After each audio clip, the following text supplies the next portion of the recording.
سردی کیا غریبوں کا موسم ہے؟ کیونکہ لوگ سمجھتے ہیں کہ اس کے لیے بہت لوازمات کی ضرورت ہوتی ہے. کیا خیال ہے آپ کا اس بارے میں؟ نہیں، ایسا نہیں ہے. یہ تو ایک نیچرل فنامنا ہے، اور لوگ شاید اس کو اس پیرائی میں نہیں دیکھتے جس میں دیکھنا چاہیے. اسپیشلی جو جس خطے میں ہم لوگ رہ رہے ہیں، جو کہ پرتگال کہلاتا ہے، یہاں پر چار موسم ہیں، چار مختلف قسم کے موسم ہیں: سخت سردی، بہار، گرمی، خزاں اور سردی.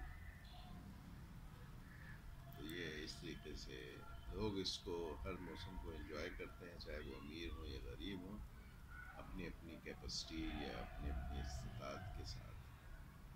لیکن سردی کو اچھے طریقے سے کیسے گزار سکتے ہیں؟ سردی کو اچھے طریقے سے گزارنے کا کہ اپنے آپ کو پروٹیکٹ رکھیں.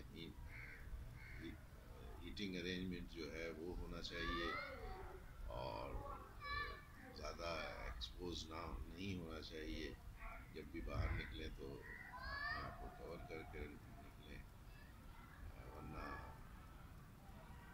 بیماری کے خدشات جو ہیں پیدا ہو جاتے ہیں. جی جی، اور کیا آپ اس بات سے اتفاق کرتے ہیں کہ خاندان میں مل بیٹھنے کا ایک بھی بہترین موقع ہوتا ہے سردیوں میں؟ جی جی، وہ ایک اپرچونٹی بنتی ہے، لیکن یہ کہ وہ ہر خاندان کا اپنا اپنا طریقہ کار ہوتا ہے ملنے بیٹھنے کا.